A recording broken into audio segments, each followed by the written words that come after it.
What is going on, everybody? Welcome to this Saturday edition of me live streaming.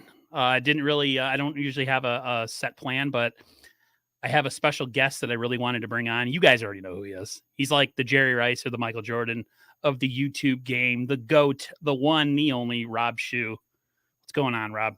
Not a whole lot, man. I'm blushing right now. You introduce me like that. You compare me to Jerry Rice, man. You got my cheeks flushing. But no, I'm doing well, man. I am, in full off-season mode. Excited for some bigger news to drop, no doubt about it. Like the anticipation is killing me. Me too. There's plenty of stuff to speculate on and talk about in the meantime, but I really, really want to see one of these bigger dominoes fall because it's just so fascinating to wonder how it's all going to play out. Yeah, one of the topics that I had with you is just seeing, if the Niners do anything different this offseason. I mean, I know they don't have a ton of cap space and, they have some of their own guys to sign, but, I got Peo Time, my Rams YouTuber friend extraordinaire in the comments. He asked me how I was doing. I'm doing better than I have been, Peo. I was a little sour at the Rams for how they do things, but I'm starting to come around and realize that there's more than one way to skin a cat. And I'm not as angry as I was a couple weeks ago, for sure. Nice. Good. I've gotten Good to smoke. hear. I've got a lot of smoke from Rams fans and deservedly so. But it is what it is. It'd be, like I said, it's going to be interesting to see what the Niners do this offseason. If they do anything differently, kind of go into, I don't want to go too much into the topics, but yeah, whether they feel that there's been some pressure applied and that they need to change up the way in which they go about things, because to this point, they've been very confident in how they're executing their plan. Right. And so you got to wonder, now that they've been beaten from inside the division, if that does change anything for them. Peo said it best. I know you're sour at the Rams. I saw your vid. You have no idea. I'm getting better, though. I'm working through it. And that's all we can do. Processing it. Hey, that's what you got to do. You got to work through the emotions, through the 5 stages of grief. You'll get there eventually. When you get as close as we did in that game within 2 minutes and just not being able to score when we had time, I think that's what, I mean, and I don't really want to spend too much time on the NFC Championship game because the Super Bowl ended. The Rams are the champs. Congrats. But that championship game did just enough to put me into a mental institution because of just, damn it, again?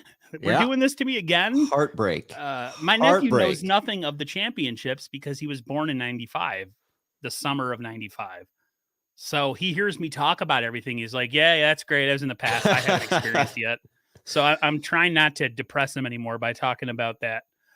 I figure we get into the first topic here. And let's do it. The Trey Lance narrative. Everybody's got an opinion on Trey Lance. Joe Montana, Steve Young, Peter King. I'm trying to think who else. Jay Glazer. Where do you stand, Rob, on the Trey Lance whole thing going on right now? Are you nervous? Do you think he's not ready? Or are you just ready to kind of like rip that Band-Aid off and let's go? I would say I'm a little bit of everything in that scenario. Like I could take a little bit from each one of those people that you mentioned and agree with something that they said, maybe not the entirety of their statement. I did find the Joe Montana interview to be the most perplexing. I just didn't understand Joe's motivation for doing that. And to me, I guess it makes sense when you consider that he may be salty at the organization for the way in which his legend was sort of tarnished by being traded to the Chiefs.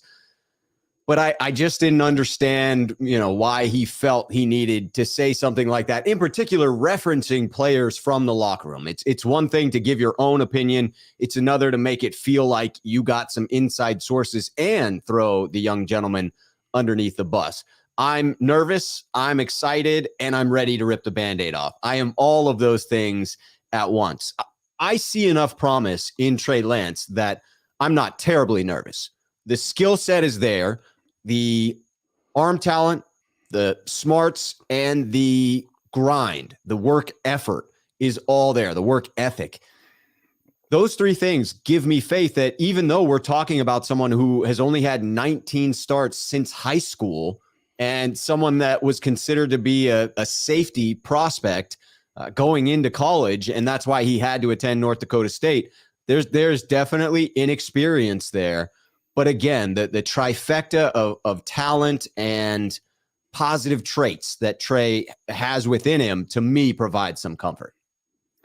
What's weird is I am, and from my Twitter after we lost the championship game, I can be very, very negative and very, very sour and just not looking at the glass half full, so to speak. Yeah. It's weird though with Trey, I'm like super confident for some reason, and I don't know why. Interesting. I was on with Wayne Breezy, and he told me why I'm confident, and then he explained all of his great traits. He's like, Aaron, he just has the it factor, and he's like, sometimes you don't know what it is, but when somebody has it, you know.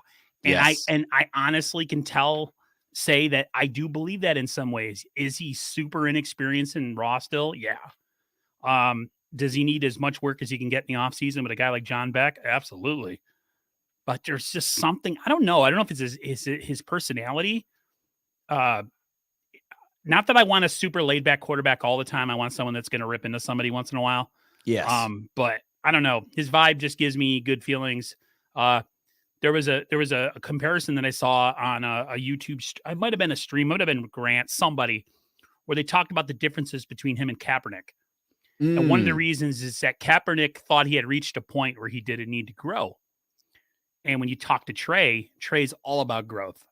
There was a soundbite I heard from him talking about always when he's in Kyle's presence or in like Mike McDaniel's presence, he always wanted to have like a notepad in hand because he always felt like he could learn something all the time. It's exactly what you want to hear from a young quarterback. Totally. That makes me jovial. And it's weird. Like I said, I'm a very emotional person, I think, with my heart, but I'm oddly comfortable and confident. Now, let's be honest. If the Niners had a chance to go make a move on Brady for 1 year to win a Super Bowl, I'm kind of be like down for it. You know what I mean? Yeah. I'm not gonna. Yep. I ain't lying. Nope. If Rodgers wants to come here for a year, I'm down for it too. I mean, I don't really like him per se. I think he's kind of a turd, No, but I dislike him. And I used to dislike Brady as well. So it's embracing the greatness. But those are, you have to accept those. Those are all-time greats potentially coming for a short window. To me, that's no ill reflection on Lance. That's just an acknowledgement of what either one of those quarterbacks could do for the franchise in the short window that they'd be available. Jamie Bryan has a good question. He's like Tyrod Taylor or Trubisky for backup. That's going to be an interesting decision for them to make. You definitely want to have somebody with some experience back there, Yes. for sure. But you don't want to have somebody who could potentially beat Trey out in camp either. So, uh, Well, I mean, if they can legitimately beat Trey out in camp, you would say that might actually be a good thing, right? I mean, you would want whoever the best quarterback is starting. You would just hope that that wouldn't be the case for Trey. Interesting thing that Jack Hammer pointed out in an article that he wrote covering a lot of the quarterbacks that we may be interested for that backup quarterback spot. He broke it out into players that have been linked to the 49ers this year, mainly by fans and speculators outside of the organization. And then players that were linked to the 49ers when they were doing the infamous flirting with every QB that was available last offseason. And so in that two quarterbacks listed there, you had Tyrod Taylor, who was not explored last year when he was available. But the Anthony Lynn link certainly makes it seem probable this time around, or at least like a possibility. But Mitchell Trubisky was someone that the 49ers considered bringing in there. So if you consider it from that angle, it adds another layer to will they, won't they? I don't know how much you've paid attention to some of the clips that Javier Vega put up on Twitter. What do you make out of them? I'm weirdly in the middle. I make some out of it. His arm talent and his athleticism is there, but it's also practice. So I don't know. I'm excited, but I rather see him on the field on Sunday. He's got a lot of time between now and the end and the beginning of the season, so he's probably not ready right now, like a lot of people are saying. But I think by the time the season starts, I think he's going to be about as ready as you can be for a guy who has the limited experience he does. But I'm super stoked. Go right ahead. No, I was going to say I agree with how you surmise that, how you put that all together, and I'm about the same when with regard to those videos that Javier Vega put out of the practice throws. That it excites me. It's also something I feel that I've seen from him before as far as his skill set, and I do want to see it in real games. But to your point of the inexperience, I found it very fascinating. If Trey were in the draft this year, he would be the second youngest quarterback available to draft this draft, right? And we took him a freaking year ago. So it just speaks to his youth, his inexperience. And I'm a firm believer, had he gone back to North Dakota State, there's a very strong possibility he would have had another undefeated season there at North Dakota State. And he may have been the consensus number one overall pick in this draft. So again, when I consider the talent and the prospect of Trey Lance, I'm still wildly excited by it. Yeah, I am too. And yeah, the quarterbacks are so weak this year. And so, man, did the Niners, for as I don't want to use the word, well, they're not always as ballsy as I want them to be, Right. but they had to make that move. And the fact that they did it, and now it's looking like, man, if Trey would have came out this year, he would have been the best quarterback in this draft. Props to John and Kyle for having the stones and the wherewithal to make that move. So hopefully it pays off. Who knows if we're going to see it in year one. Right. The Niners are a good enough team around him, and they can get better through free agency in the draft to offset whatever hiccups he has in the beginning. Speaking of the beginning of the season, I'm going to go off topic for a second. I think Peo asked me who I would want the Niners to face the first game of the season. Oh no, there it is. He's like, if you would pick the Niners first game of the season next year, who would you pick for them to play? I don't want to play the Rams right away. No, you don't want that first game of the season where it's Niners coming into SoFi. If we win, to me, I rather, I don't know. It's proven that us beating them in the regular season didn't mean diddly poo at all. So I'm not in a hurry to play them, not because I don't think the Niners have a chance to beat them because they were 2 minutes from doing it, possibly, maybe. Yeah. But right now I'm like, I don't know. I'm not in a hurry because it's proved last year that it doesn't really, like, after I made that stream after the season ended, I was like, nothing matters. Nothing. The regular season didn't matter. Not like everything we thought mattered when it came against going to the Rams and then Rams going to Super Bowl and winning. None of it really mattered. So no, I am not in a hot hurry to face them. I would like to face maybe, I don't know. I don't even know I know who's on the schedule somewhat. Maybe another division rival, maybe like a Seattle or yeah, I'd be okay with a different division rival. I would welcome the Rams as the first game. To me, of course you would. Yeah, let's get this out of the way. Let's exact some revenge and draw some blood, because to me, the importance of the regular season for the 49ers is, with the somewhat easy schedule as it looks right now, anything can change. They have a chance to get into the playoffs with Trey Lance, and they have a chance to have enough wins to get a couple of home games there. And had they a few more wins this past season and not had to go on the road every single week, that could have been the difference for them. Yeah, my internet just went for like the last 2 minutes that you were talking. Nice. What the hell? Like it, and I have really good internet, by the way, guys, too. I got the mesh Wi-Fi from Google, and that just happened. Sorry about that. The internet will go down on occasion. That is the life of a streamer. Could you repeat to me what you were saying? Yes. Sorry. Was I? No, that's quite all right. Were we talking about the idea of playing the Rams? My basic point was that you can draw that blood early, and that for the 49ers in this past season, one of the big differences could have been not having home field advantage, having to travel through the playoffs, becoming exhausted by the time we got to the NFC Championship game, going down into SoFi. And if they had won a few more during the regular season, could have ended up at Levi's for the last couple and gone from there. So to me, that would be the big difference in coming out early and punching the Rams in the mouth, is lay claim to at least home field advantage within the division if you end up playing a division rival to win the NFC West. I could see it as a positive in that, you beat them week one. It's kind of a revenge thing, kind of gives you a little bit of pep in your step for It's a the tone coming setter. season. It could tone, yeah. So in that way, yes. I'm just emotionally and physically and spiritually not ready to deal with that Yeah, come you'll week be one. ready to play the Rams by the time week one comes Of around. You'll have course, gotten over it by then. when I get all full of free agency in the draft, and I'm like, man, we're gonna smoke these fools. Yeah, Back then to the I'm Super we're Bowl. going right to the Super Bowl. We're gonna beat the Rams. Yeah, you're probably right. But like I'm still feeling a little bit of PTSD from them. So Yeah, I don't blame you, man. I don't blame you at all. um, Tommy Huxley knows how I feel about the. Oh no, there it is. He knows how I feel about the Chiefs. That was like one of the right after we lost the Super Bowl. I might maybe that's when he joined, or a couple other people joined on this channel. But he's like, "Do you think we could beat the Chiefs this time, Aaron?" I don't know, man. I really don't know. They're a tough matchup for us for some reason. I don't know why. I, Their speed at receiver, just yeah, I don't know. we need another piece in my mind to be firmly above the Chiefs. You either need someone who can be a lockdown corner, or you need that bookend pass rusher that can get after it with Bosa. You got to either be able to get to Mahomes quicker or be able to cover for a little bit longer. And right now, I'm just not sure the Niners have a high-powered enough offense to Right. outscore the Chiefs, and I'm just not sure the defense is catered towards stopping what the Chiefs do. We saw what the Chiefs were against Buffalo. I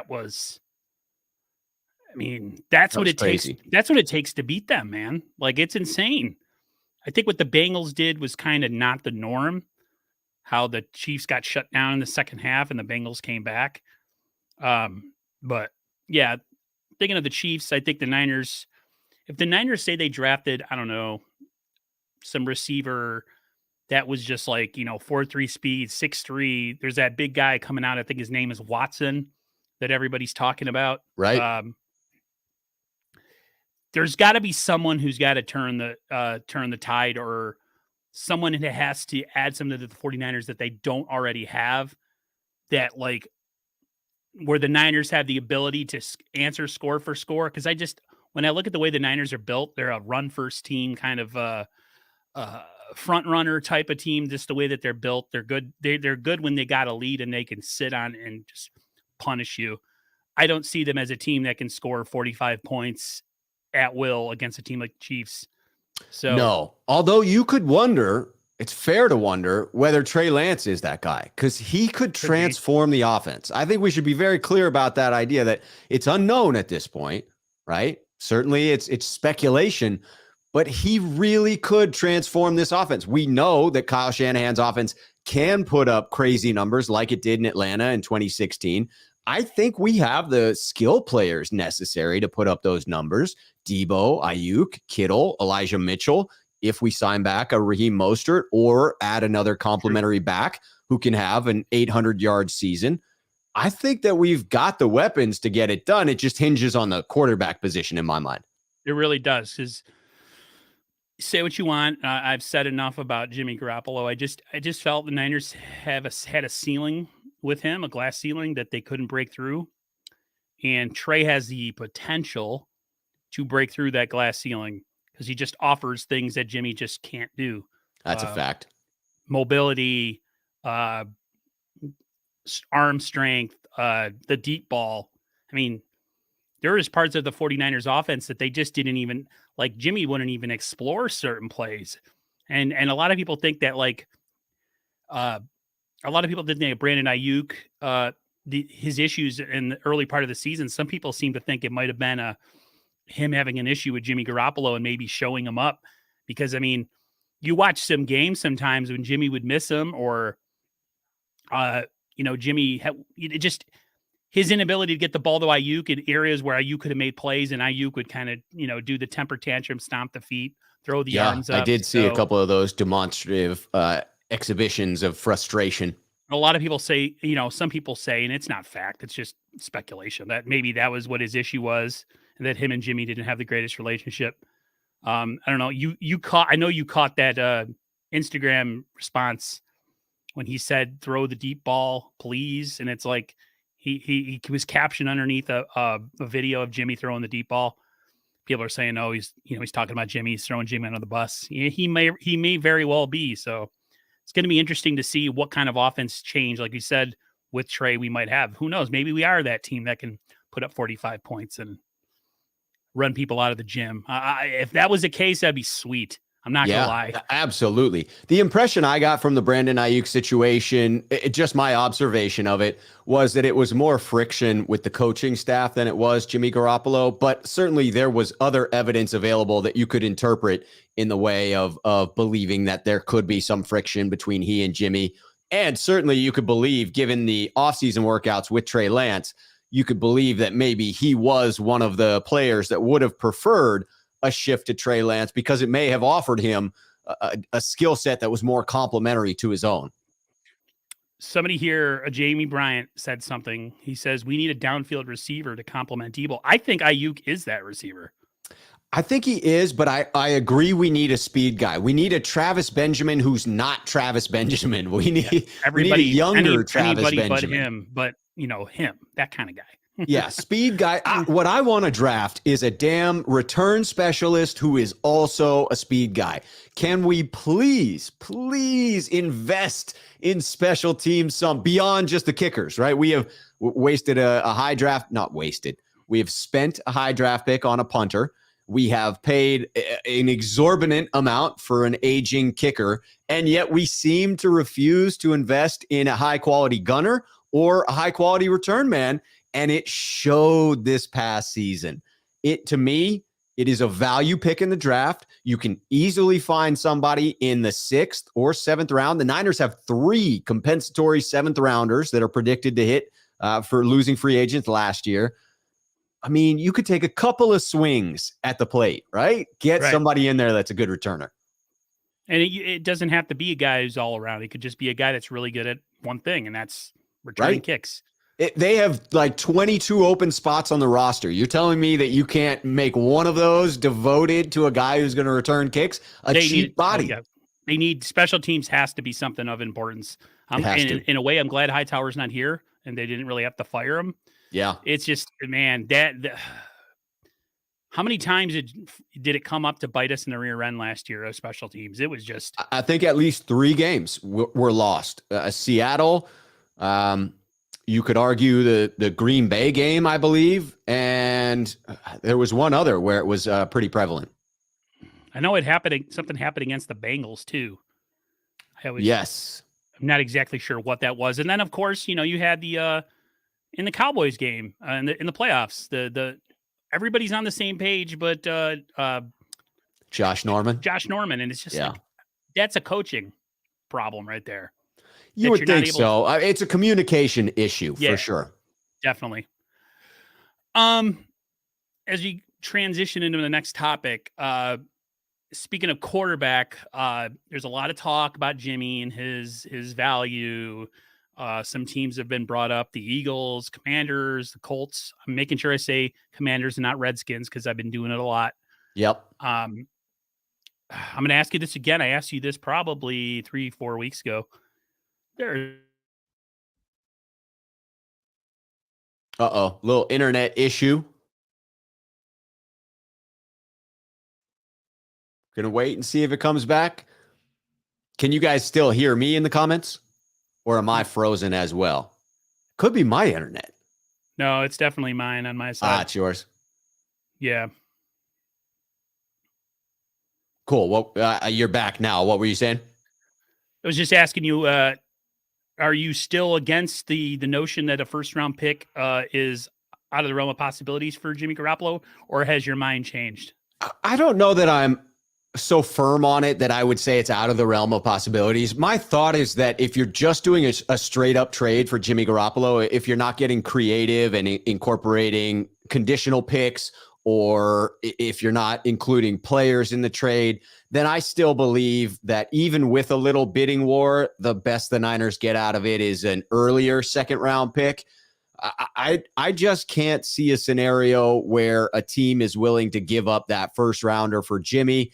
if you get into the hypotheticals around a conditional or when they package a player with it, whether it's a player coming in return or the Niners packaging someone else with Jimmy Garoppolo, at that point, I'm open to discussions on it. But to me, the value has seemed pretty fixed for Jimmy Garoppolo. He comes with considerable risk, but also has a pretty low floor as far as talent level. So I'm sticking with my gut and saying a second and a fourth is the combination that comes back to the Niners.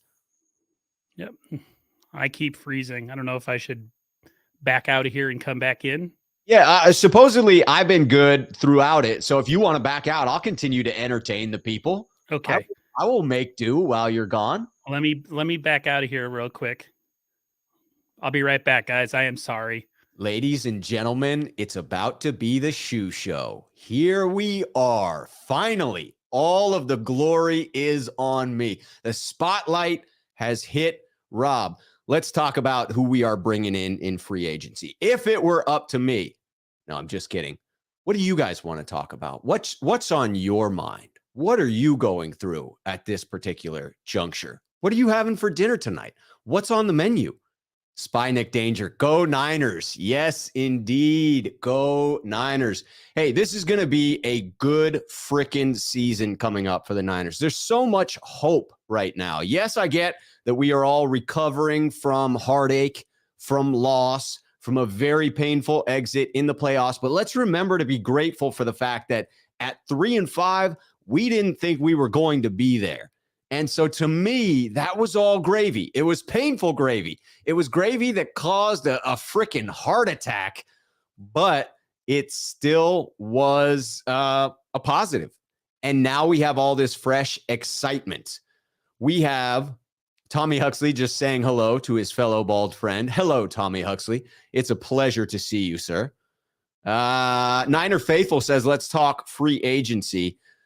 I think the San Francisco 49ers must prioritize their own free agents. To me, it would be a win if we brought back our top 5 free agents. And if I had to list those off, it's a tie between my man right here, DJ Jones, and Laken Tomlinson. That to me is the most important two.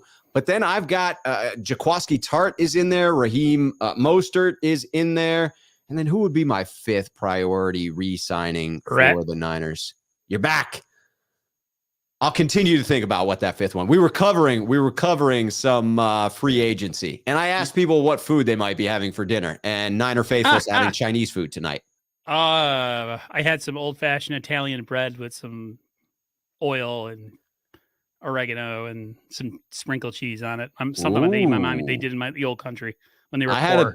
Delicious lunch of this new place, Tokyo Sando in Portland that I just saw these pictures on Instagram and I've been drooling about it for weeks, but they do a limited amount every day. It was an egg salad sandwich, but it was like on shoyu pan bread, like with these soft boiled eggs in there that had been marinated in soy sauce. Like it was the best egg salad sandwich I have had in a freaking hot minute.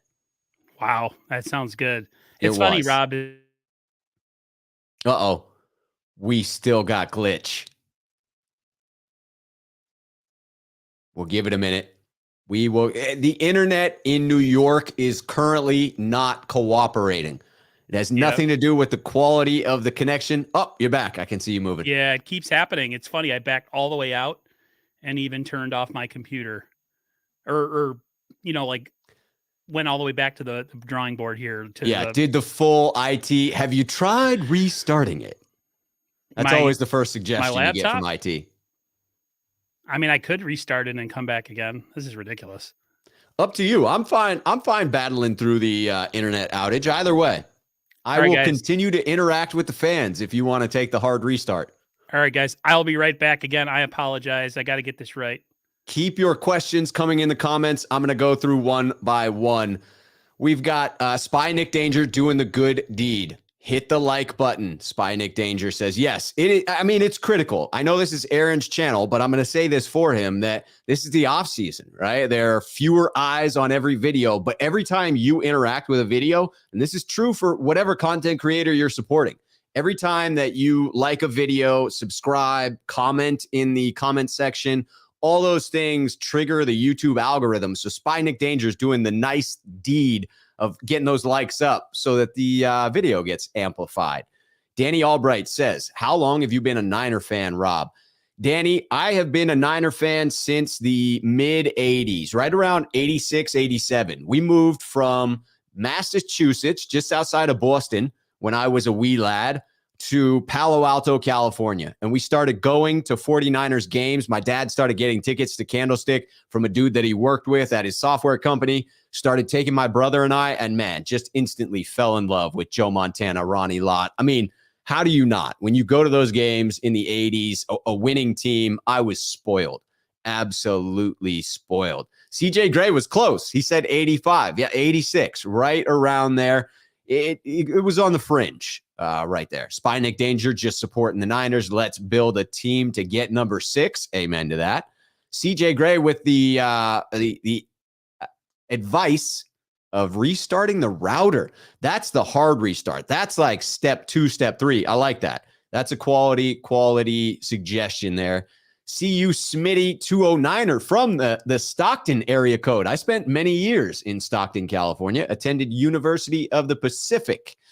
Also advising to restart the router. Karthik at Rob, what's up? It's apparently the Schuh Show. Yes, it is. It's the Schuh Show until Aaron is able to restart his computer and come back in there. Marquis Smith pointing out that he was born in 85 when I moved from the East Coast to the West Coast. Spy Nick Danger coming back in at Rob Schuh. Will this be the Lynch Shanahan defining draft? That's a great question. And in some ways, yes. My contention in this draft is that the Niners cannot do what they did last season. Last season, they had the luxury, they chose the luxury of selecting some players that I think they believed wouldn't help them until 2022. And had they selected a few more players that helped them in 2021, may have gotten over the hump, may have gotten into the freaking Super Bowl. So that's unfortunate. I would say this year, they need to select players that can contribute right away. They need to provide Lance with a supporting cast of players that can help him get back to the playoffs with this team. So to me, you're not drafting projects. You're taking players that can commit right now. Aaron is back. Hello, everybody. I hope it doesn't cut out again. Thanks, Rob, once again. Yeah, absolutely. I just started getting into the questions in the comments, and I was letting CU Smitty 209er know that I had lived in Stockton for several years, and he's in east of Stockton. I thought East Stockton, but no, what's east of Stockton right now? Is that Lodi? Is Lodi east of Stockton? Oh, I'm not a California person. I couldn't tell you. That's right. West That's Coaster. right. CJ Gray says he's been a fan since 88. I've been a fan since 89, so I'm close behind you. So we were talking the Jimmy and the contract and all that, yada yada yada. Right. So I figure, since we're talking free agency and we're talking players on the move and resigning and not resigning, my question to you, as the topic asks, should the 49ers change their roster building philosophy?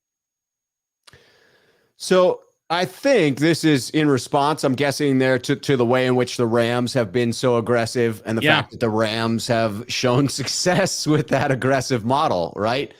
Your own owner has a shirt that says F the picks, man. So F the picks. And they did F the picks, and they did bring in some studs, and they did get over the hump.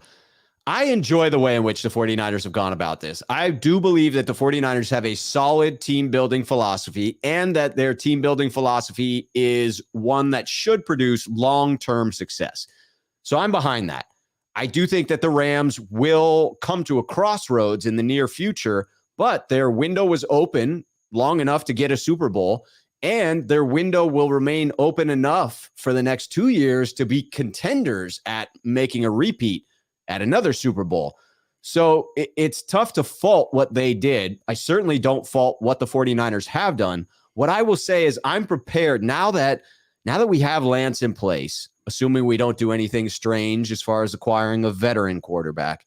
Now that we have Lance in place, I would be okay with some more aggressive moves to put players around him. Now that you've built the core of the team, perhaps you do take a more aggressive cut at bringing in a key contributor at a key position to get yourself over the hump. Agreed. Yeah, to me, it's like the Niners have a good core, but they're just missing like one or two key pieces that could get them past the Rams. I think the Rams, like, I'll be honest with you, man, like, I'm just not down with the way they do stuff. But I mean, the Niners did it in '94. No doubt. Somebody made a point to me in the comments, and I didn't have really a response. All I said to him is it didn't work over and over. I mean, the Niners had one shot, they did it, it worked, and then that was it. But the Niners did do it in '94. Man, they brought in Ken Norton, they brought in Gary Plummer, they brought in Deion Sanders, Toy Cook. Richard Dent was on the team. Ricky Jackson was on the team. I mean, that team was loaded, and they won. It paid. They didn't down the road. It affected them, especially into the early 2000s, because they backloaded a lot of deals. Yes, they did. And they went through salary cap hell. They had to get rid of everybody. And those bills, they eventually come due. The Rams will have to pay this bill at some point. It's just a question of how far down the road they kick the can, because their owner does have the pockets, the deep pockets, to continue to give those signing bonuses to prorate it into, 5-6 years down the line. Yeah, it's eventually you're going to have to pay the piper, as they would say. Definitely. Or the Grim Reaper, whatever you want to call it. There's a million nicknames. But yeah, the bill is coming due. I would like to see them maybe make a run at a veteran corner or a good corner. Definitely another edge rusher. There's been talk like, hey, what if we trade with the Commanders when they trade us Montez Sweat, whatever his name is. Montez Sweat, that would be an interesting deal. I would totally be down with something like that. I don't think that's going to happen. I think that's pie in the sky. But fact of the matter is the Niners need help in certain spots. They need another edge rusher. They could use another corner. They could use another playmaker in wide receiver, because I think right as of now, they have like 2 signed, and then like I think the rights to Juwan Jennings are theirs. I think I forget the specifics. He's an exclusive rights free agent, so they can basically bring him back at a minimum deal for one more year. Yeah, so things like that. I mean, the Rams are the Rams got the best corner in the game. The Rams have the best defensive lineman in the game. The Rams have a top 10 quarterback who played like a top 3 quarterback in the playoffs. So, I mean, he did have a couple interceptions in the Super Bowl, but I mean, still, he was the difference. He was better than Goff, Odell Beckham, Von Miller. I mean, I wouldn't mind if the Niners made a couple splashes, but yeah, like you said, you can't break the bank, because eventually you got to pay Debo, you have to pay Bosa, and of course you have your draft picks that you got to worry about too. So, I would like to see the Niners get a little bit more aggressive, to be honest with you. I would love it. Like, I would love to bring in Allen Robinson. That would be a phenomenal addition to the 49ers receiving core. I don't think they will, because I think Allen Robinson will still get a large contract even without the production last year for Chicago. But, a guy like A-Rob alongside Debo and Ayuk, that would be phenomenal. And you could see that's probably not going to happen. I could see the Niners being less aggressive in the offseason, but then if they get Lance out to a hot start, they may be more aggressive with an in-season trade, like they were with Emmanuel Sanders. If you get a taste for Lance and you're like, hey, this kid is cooking, this kid is the real deal, now you feel a little bit better about pushing your chips into the middle of the table. I'm actually speculating that they may slow play free agency this year so that they can be a little more aggressive next year once they know what Lance does bring to the table, because they'll have a better idea of what caliber of team they are based on quarterback play after they've seen something from Lance next year. I was listening to Brian Peacock and Eric Crocker, and they had mentioned that, the Niners technically, if they wanted to, could sign a big name or two in free agency, because the cap is going up. So they technically could, if they wanted to, and they could always, quote unquote, backload the deals. Right. Now, another question I have as far as that goes is, speaking of trying to free up money, could you see the Niners doing any type of extensions on anybody on the roster, like a Ward or any other player like who has a deal that they can extend, maybe an Armstead? Yeah, I think they have to. That's first and foremost. They are I believe, about 4 million over the cap right now, and they cannot be over the cap when the new league year starts.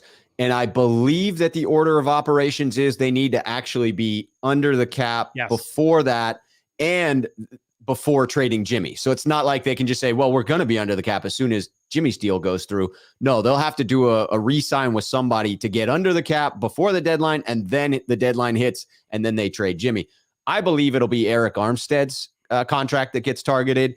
It is a very manageable one. They left themselves a lot of flexibility when they designed that contract. And I think that was, in addition to being able to get more in return for trading Buckner, it was the flexibility in the contract they were able to write for Eric Armstead that they loved so much.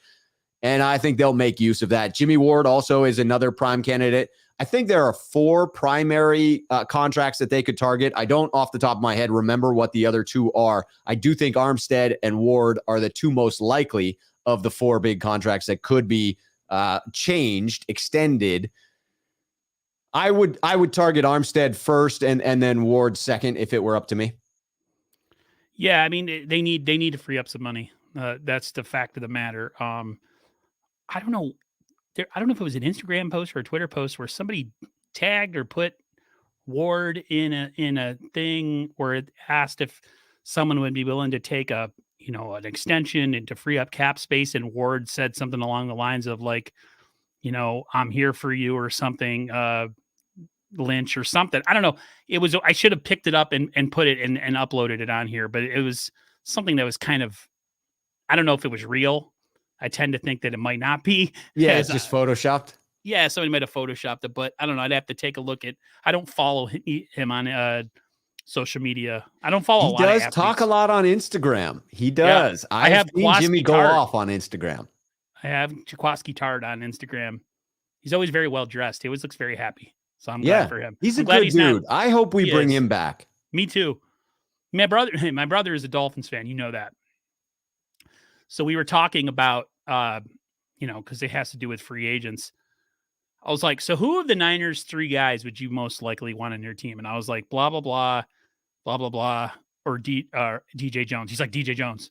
I was like, yeah, he's watched enough games with me and has seen like what kind of run stuffing disruption DJ Jones. He's a monster. If anybody that I want the Niners to bring back, Rob, it's DJ Jones. Facts. Because somebody had a comment early before the stream started, and it kind of fits the questionings we're doing right now.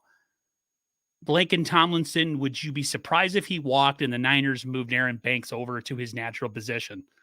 Unfortunately, I would not. I have Laken Tomlinson as 1B as far as my priority free agents. I have DJ Jones as 1A, Laken Tomlinson as 1B. CJ Gray in the comments put in there that he believes Laken will walk because he's going to get in the neighborhood of 12 to 15 million per year. I believe that's a little bit rich. I think he's not the premier guard that's going to be available in free agency, and therefore I don't think he'll get that money. But as soon as it sniffs 10 million, I think the Niners probably bow out of that. And I do think it will reach 10 million. I would put it, my guess would be more in the neighborhood of 10 to 11 million per year. But I do think that as well is too rich for the Niners. I think if it gets above 9.5 average per year, that the Niners probably get cheap and do go the Aaron Banks route, which you could have some hope that going back to his natural position makes it easier on him to transition to the NFL, and that a full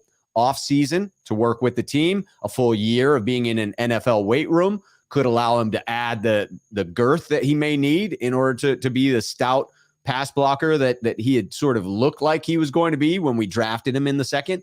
But yeah, I think it's entirely possible we don't get Laken back. Yeah, and the thing with Laken Tomlinson too, I totally lost my train of thought. I'll go to the DJ Reed comment. Yeah, please. CJ Gree says we need to go and get Reed.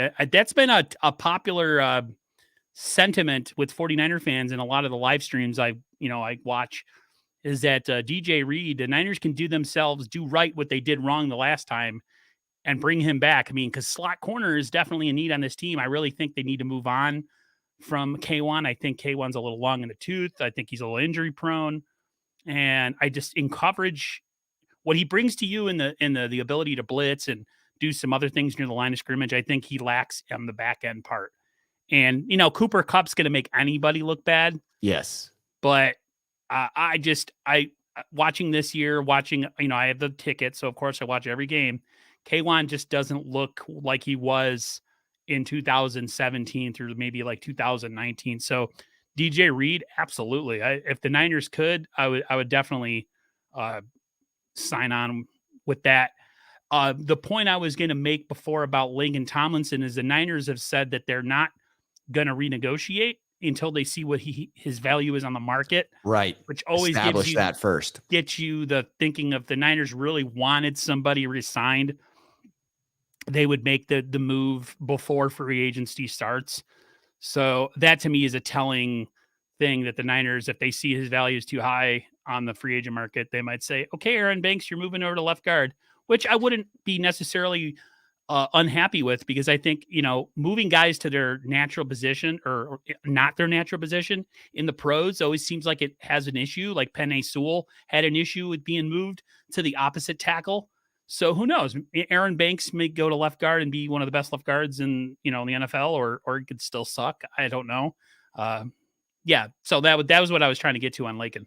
And it could be a reflection that the Niners just believe Laken's camp is overestimating his value, that they're making a calculated risk, that they'll allow him to get to free agency because they think when he does get there, what he's going to hear from other teams isn't the number that he's wanting, and then he may come back to the negotiating table. But I agree, it's a risky strategy and one that could end up with Laken taking a deal with another team. The one team I do not see him signing with that people have linked him to is the Washington Commanders. I cannot imagine anyone on that offensive line that spends time with Trent Williams talking about what he went through in Washington, deciding to go to that organization. I feel like Trent Williams has been very clear about trashing what were at that time the Washington Redskin organization that is now the Washington Commanders.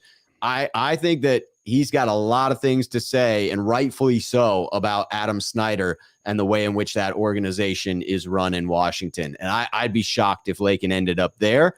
But you could see a scenario where the Bengals look to upgrade their guard position and come after Laken, knowing that they're a couple of players away from being in a Super Bowl again and potentially winning it. Or Miami could be another landing spot. There are teams. And then if you get into a bidding war, I think the Niners are out. If you've got multiple suitors, that's going to drive up that price to a point that I believe the Niners just can't match. Yeah, and the thing with even like a guy like Tart is someone who I really would not mind having come, because who on the market are you going to get that's better?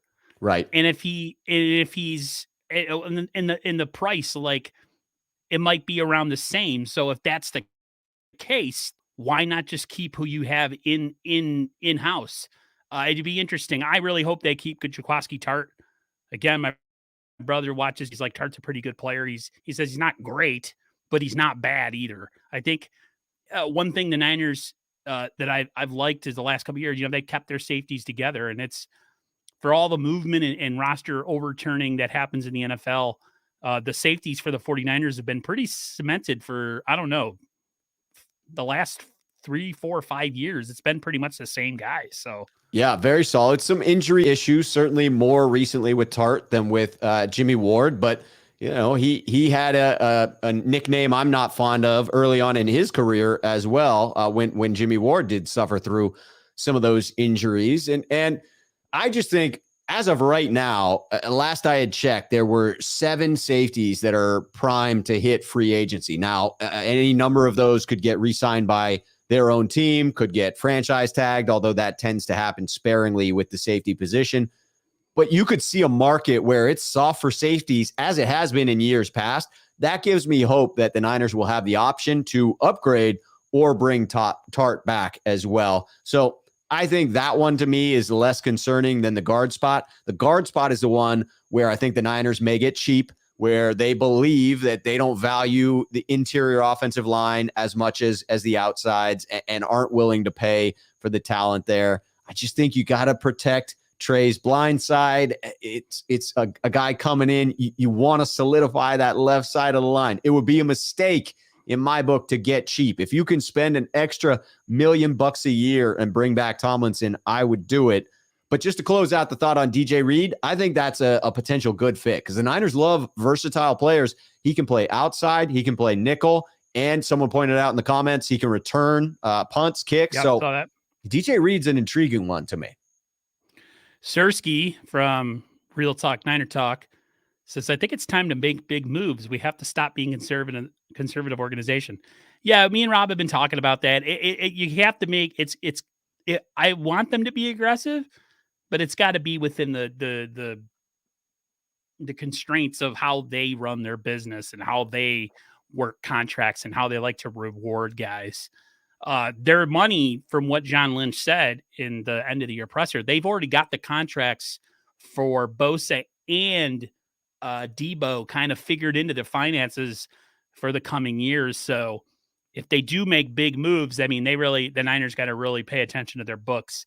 Somebody said no more old corners. I think that might be a position that they could maybe attack in free agency, going after maybe like a guy like Gilmore from the Patriots. I wouldn't mind it per se. I know it's not the most popular thing to go after older corners, but I do think the Niners need a little bit of veteran leadership out there outside of Emmanuel Mosley, but who really knows? I mean, the Niners get more in the pass rush. It might make their back end look better. So yeah, the Niners have shown that they're going to invest more of their assets into that pass rush. So I would expect that continues, that we don't see a big splash in the secondary.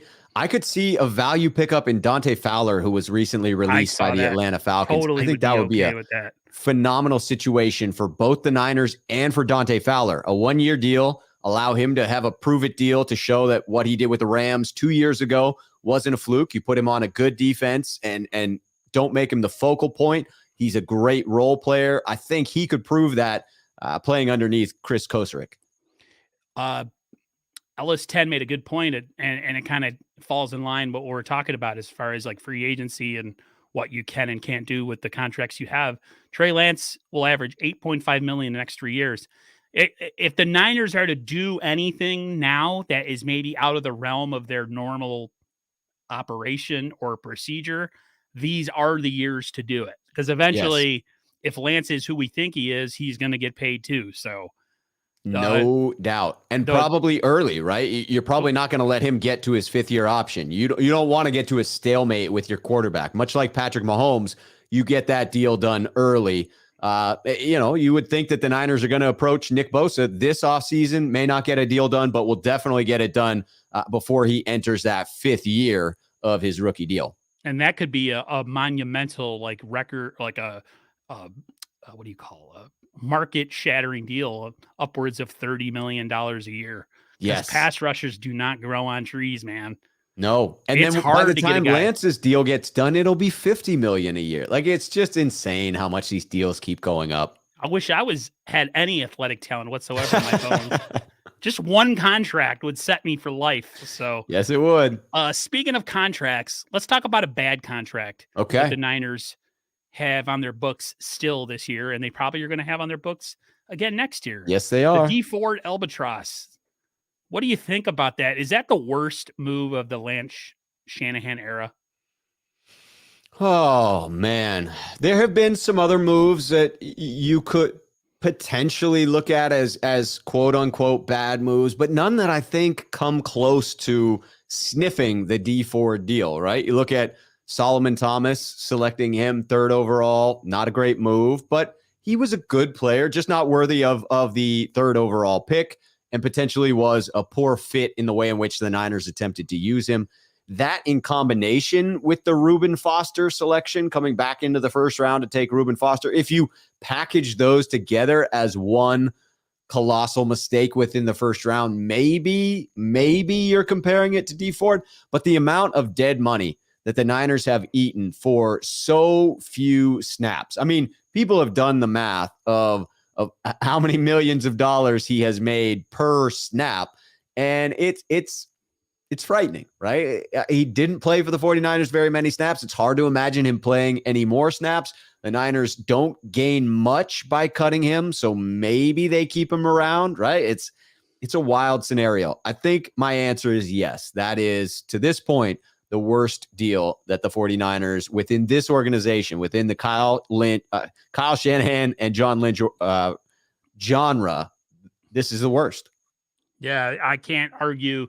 I mean, the Reuben Foster pick to me was just the Niners thinking they were smarter than everybody else in the room and thinking they could rehab somebody that was mentally just, I don't know, busted. Had issues. Yeah. He had health issues. The guy was in the blue tent every other play when he was playing. I literally, everyone's, oohs and ahs about how he used to make hits, but they weren't fundamentally like good football plays. He was more or less throwing his body like a rocket into people and knocking him down and then hurting himself. So Truth to that. Yeah. that was a bad move. And, you look at that draft, the only two players that really come out of that draft are DJ Jones and George Kittle. I mean, that's it. Trent Taylor ain't on the team no more. I mean, it's just, man. Brutal. But I mean, that was their first draft, so I don't really blame them too much. I mean, look at the 79 49ers going into 80 season or whichever, the two seasons that Walsh had in the beginning. I mean, they didn't really draft anybody of any merit until that 81 draft going into the 82 season, where they pretty much drafted a whole new secondary with Lott, Eric Wright, Carlton Williamson, and I'm missing another player. So it's not a perfect science. The draft is an inexact science, to say the least. So, but yeah, the D forward for me, I mean, every time I think about it, I want to punch a wall, because it's just like they got nothing. And the Chiefs must have been like, wow, they're really this stupid? Like, really? I mean, the guy had injury issues coming out of college. He had back issues in college. To me, it's just, I see what they're trying to do there. The Niners sometimes think, like, he'll get with us, we'll rehab him. They, like I said, sometimes they try to think they're the smartest people in the room, and sometimes doesn't work. So, I mean, and he played a ridiculous number of snaps in the season right before coming to the Niners. Now, that should have been a bit of a red flag, but the inverse of that is believing, well, I mean, if he can play this many snaps in a season, it must not be that bad. Turns out it was that bad. It was really bad. Let's transition into people that are not on our team, free agents, or not free agents, but quarterbacks that are in our division that seem to be having some issues right now. We got the Kyler Murray situation in Arizona. They're at some sort of impasse with him thinking that he's not getting credit or he's being blamed too much. And then we have the situation with Russell Wilson possibly, not playing for them anymore and being traded or moved to another team. What's your quick synopsis on both of those situations? With Kyler Murray, I see a lot of Aaron Rodgers in him, just the way in which he carries himself, the way in which he acts on the field and on the sideline. And it doesn't inspire me. And I just can't imagine it inspires the people that he plays with either. His physical gifts, what he is able to do on the field as the quarterback, is inspiring. And I'm sure that players are lifted up by that skill set. But when he makes a poor play and then sulks on the sideline, that to me is the opposite of the other player that we're talking about here, Russell Wilson. When you go back and you watch the NFL Films highlight reels of some of Russell Wilson's impressive fourth quarter comebacks, they will show him walking the sideline before the start of the drive, and he is firing guys up. I mean, you watch him look a man in the eye and tell him that they're going to win. And you watch that guy perk up like, oh, okay, I believe you. I believe you are going to march us down the field right now, and we are going to go win this game. If you're sulking on the sidelines, if you're pouting, you are not inspiring your fellow players. You are not sending the message to them, hey, who cares about what just happened a minute ago? Let's go out and rectify this situation. Let's go get this done. So to me, he has maturing to do there for Kyler Murray. I think that the kerfluffle between he and the organization of removing them from his social media, it strikes me as an immature way of signaling that he's unhappy. And it could be a contractual move. It could be that he just wants some leverage to negotiate a better second deal as his rookie contract is coming to that point where he's looking at an extension, much like Nick Bosa. They both come from the same draft class, obviously 1 and 2.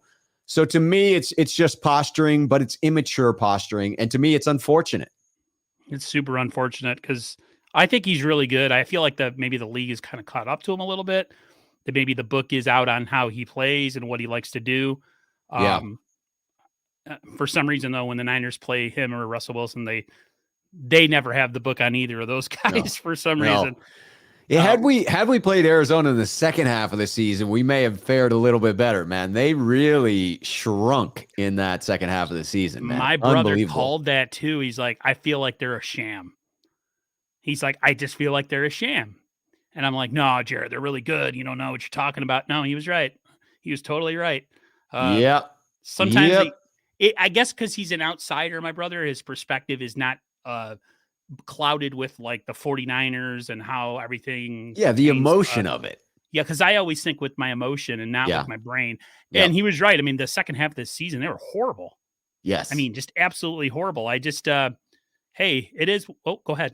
No, I was just going to say, when I predicted the NFC West and how it would turn out, I had Arizona as not a good team. And when they started off hot, I started to question myself, but I stuck to my belief that eventually it would show out that Kyler Murray wasn't the leader that was needed to carry a team like that, and that Cliff Kingsbury isn't that impressive of a coach. And over a large enough sample size, I think that did bear out. Whereas up in Seattle, even with a team that isn't where it should be from a holistic team standpoint, because you have a very respected head coach and an extremely talented quarterback who is capable of carrying a team, you saw them fight through adversity and remain somewhat relevant, even in a season that started as poorly as it did. But to finish the Russell Wilson question, I won't believe he's leaving Seattle until I physically see him in someone else's uniform. To me, it's one of those fool me once, shame on you, fool me twice, shame on me. I have seen this story before. Russell saying he's unhappy. All the people say, oh, Russell Wilson is out of Seattle. Same thing with Aaron Rodgers. Until I see them sign on the dotted line for their new team, I'm not believing it. I think they're back. Yeah, I don't. Until he's out, until he is officially traded out of that team, I get Aaron Rodgers vibes completely. Yeah, he's he talks a big game, but then he folded, man. They came to him and they were like, well, go ahead and retire then. He was like, okay, I'll play. Aaron Rodgers has a whole other bit of issues too, man. Another soon to be marriage down the drain. He's just L's all over the place right now between him losing to the 49ers in the divisional round, and now that situation, he's having a rough offseason so far. I can't throw too much shade because he's still Aaron Rodgers. He's still got a lot of things going for him. So yeah, but yes, definitely a tumultuous beginning to the offseason for him in losing in the fashion that he did, in the uncertainty of his future, and now the uncertainty of his relationship. Sucks to be him right now, I guess. Speaking of quarterbacks, I have this topic on here. We kind of touched on it a little bit, but there was a report that came out that said Tom Brady and his camp have a grudge against the 49ers for what happened almost 2 years ago. What's your opinion on that? Do you think that's a believable, or do you find any truth to that? Because I really do believe that there is some serious animosity going on between the two of them. But like I said, something could happen and he could end up being here, which I don't think is going to happen. But when I heard that he was at him and his family had some issues against the organization, I wasn't completely shocked. What do you think about that? I wouldn't be shocked if that was the case, but I will say that I've tried to dig into it a little bit to find the original source material, to find out, is it wildly credible source material or is it speculation? And quite honestly, I cannot find anything concrete that leads me to believe that there's true merit to it, that it's an unquestioned source. And so because of that, I take it a bit with a grain of salt. I would not be surprised by it in the least. Tom Brady, as evidenced by his appearance on the Shop, LeBron James program, where he says, you're going to you're going to keep that MFer, right? And I don't believe he was talking about Jimmy Garoppolo. I believe he was talking about the kid in Denver when he was talking about that. To me, you can find evidence of at least a moderate level of respect between Jimmy and Tom Brady. So I don't think he was talking trash about that, but it shows that he is willing to harbor a resentment, that he is willing to take a little breadcrumb and turn it into, oh yeah, well, I'll show you. So it wouldn't surprise me if he had done that against the San Francisco 49ers. They did rebuff him. They rebuffed Tom Brady. Like, I mean, you can't get beyond that. We're good. We're going to keep. Yeah, no, we got Jimmy. We're good. We're good. Sorry, Tom. Last year was such a horrible year with the injuries, so I don't think he would have done much better. No, it's hard to speculate that he would have. This year, it's hard not to say that if you had just swapped Jimmy with Tom Brady, that we wouldn't have won it all. Oh, we would have won it all, dude. There was no question in my mind. It's just, it's woulda, coulda, shoulda. It's all. So to me, the question is, like, you got to weigh this potential, shot that he took when we denied him versus growing up a Niners fan and like a perfect storybook ending. Tom Brady, the greatest of all time, coming back for one more rodeo with his childhood team, winning the Super Bowl, riding off into the sunset. That is the storybook ending for TB12's legacy. You could see that tempting him into letting go of his resentment. I'd be totally for it. And then a lot of people would say, like, Aaron, but you're all on the Trey Lance bandwagon. Yeah, I am. But that's that's Tom freaking Brady. And if he wants to come to the 49ers, you figure out a way to make it happen. If the Rams can figure out a way to have all these great players and somehow be under the cap every freaking year, I messaged you and I think a Jackhammer in the stream. I'm just like, how do they do it? So if they can do it, we can figure out a way to do it too. If you really want it bad enough and you want to win a Super Bowl bad enough, you figure out a way to make things happen. Question in the chat. I'm going to leave this one for you, Rob. He says, which positions do you think the 49ers will attack in the first 3 draft picks in any order? And assuming the Niners get at least a second for Jimmy G. edge rusher, interior lineman, and safety would be my 3. Not in that order, although that is the order in which I think I would attack it. I think I might actually swap. If we had 2 second rounders, I would probably opt for a playmaking safety because I've heard some nice things about a couple of them, and I do think that would be a key addition for the San Francisco defense.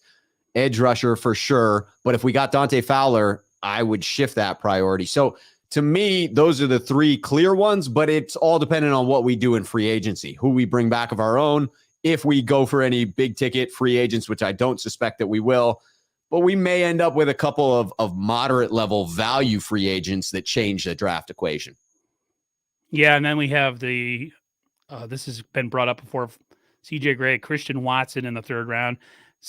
I have a feeling, because I've heard a lot about him and how, big he is. He's a legit 6'4". I think he runs a 4.4, what Eric Crocker said. It was either Eric Crocker or Brian Peacock.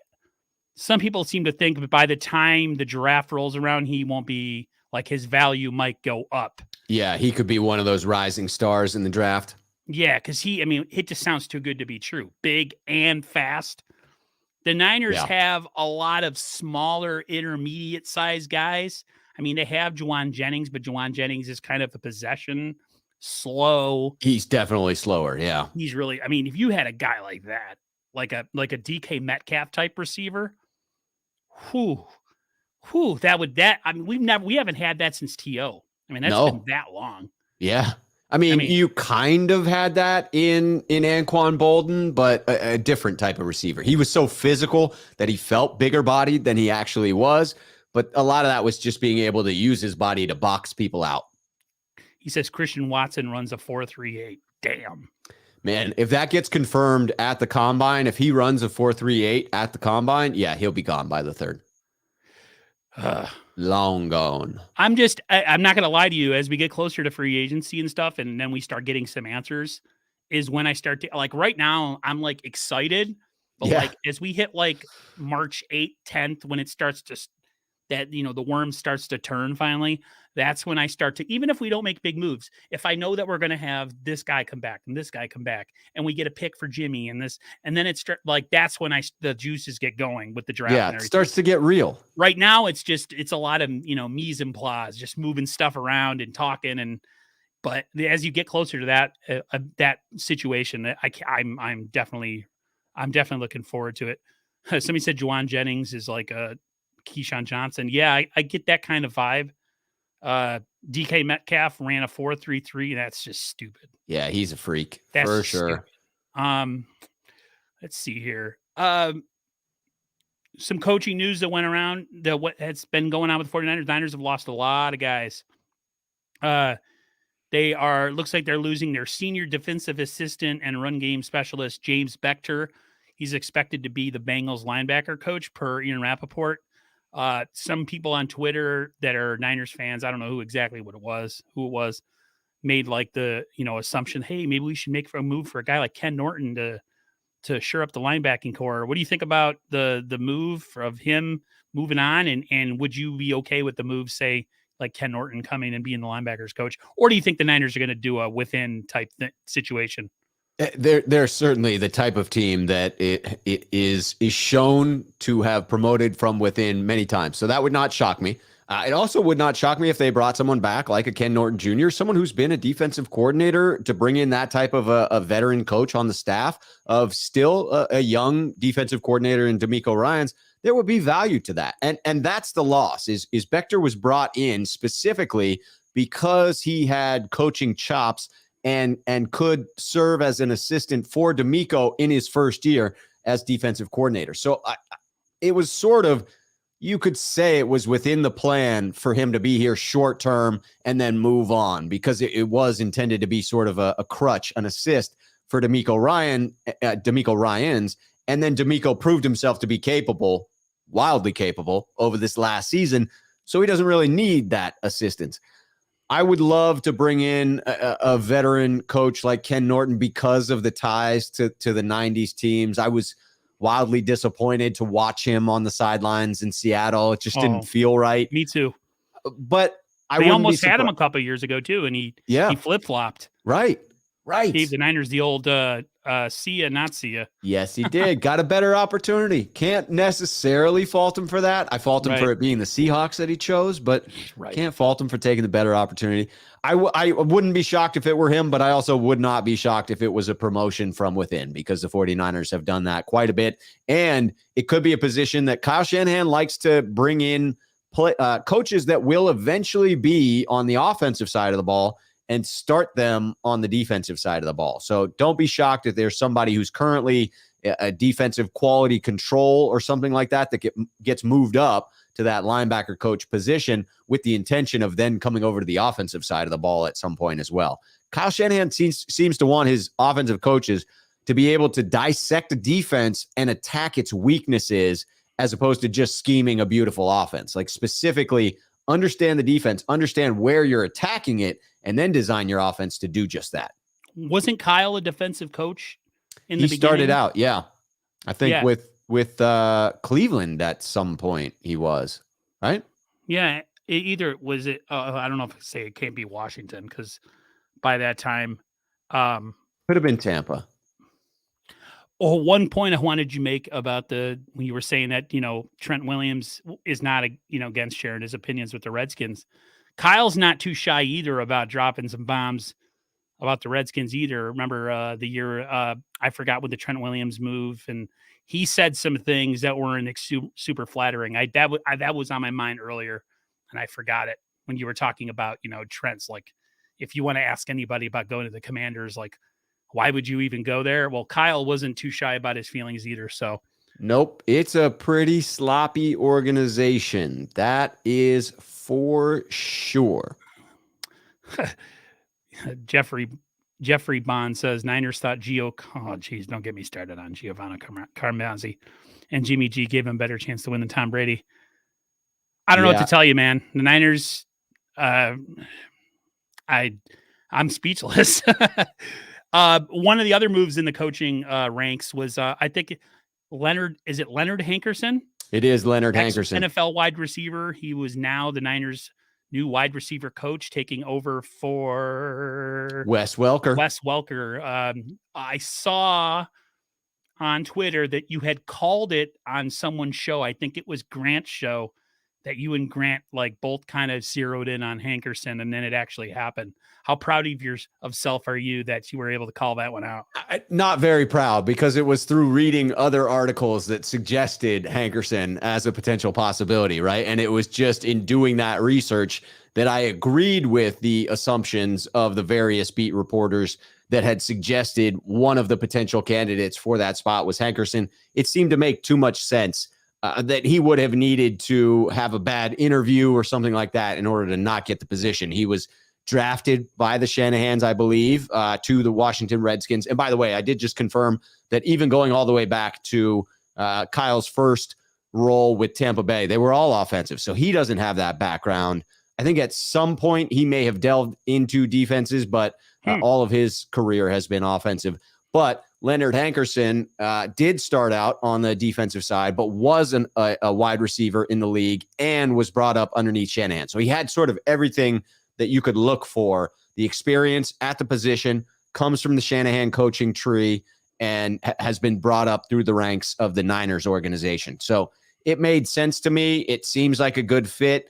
I don't think you need to have been an all-star at the position in order to be an all-star type of coach. I don't think that there's any correlation between the two. I liked Wes Welker and the pedigree that he brought, but I'm equally excited for Leonard Hankerson. Any thoughts on the Vic Fangio not taking a role with the 49ers? And do you think he'll be any part of the organization next year? And a lot of people see as a consultant. Are you okay with that? Or would you like to see, would you like to see him come back and be a defensive coordinator? I wish that he had been brought on as a consultant this year. I think that link would have made it all the more certain that he would come back next year in case DeMeco Ryans gets a head coaching job, which seems like an inevitability, whether it's in 1 year or 2 years, assuming that DeMeco's units continue to perform on the field. As long as those defenses are elite, he'll be a candidate to get some head coaching opportunities. But the fact that Fangio didn't take a role somewhere else leaves me optimistic that the same end goal could be next year. If he takes the year off, he could still be available. If DeMeco Ryans is hired, he could still come right in. It would have been a more seamless transition, a more assured transition if he had accepted that role this year. And I thought it would have been support for DeMeco Ryans, but I'm okay with the fact that he didn't take some other position in another team. Likewise. Great show, man. I appreciate you for holding it down for me. Do you have any last thoughts or anything you want to share with the followers in the stream? No, I will be planning a call-in show on my stream, on my show, on my channel. And I've just got the needed media that I need to cover up the video side of it, right? Because this is going to be open to everybody. I already have a Sneakerhead call-in show that's for channel members. They call in on video because they're people that I know, people that I trust, people that support the channel. But if I'm going to open it up to everybody, even including all strangers, I needed to have that protection that Jack and Grant and others have for their call-in show. So I have that media now. I'm going to be putting it out. So follow the Left Schuh on Twitter if you want to find out when that call-in show is going to happen. Other than that, I got the regular lineup going Monday through Friday, pretty much 5 p.m. Monday, Tuesday, Wednesday, and Thursday, and then 3 p.m. on Fridays with Jack Hammer. So regular streaming coming out, always looking for new information to drop. We're getting closer to that deadline where we will start to get some real concrete news. You are the beast, man. You are the GOAT. Your credentials, YouTube and Twitter, are in my description, guys. I would assume pretty much everybody in this stream already knows who you are. But in case you don't, go watch his channel and go subscribe and go like his content because he is fantastic. Do the same for me if you want. I appreciate it. As usual, Rob, you always smash it here. Without question, thank you for holding it down while I had some internet issues. Not a problem, my friend. And until next time, everybody, as I always say, stay safe and healthy, and I will see you guys on the flip side. Bye, everybody.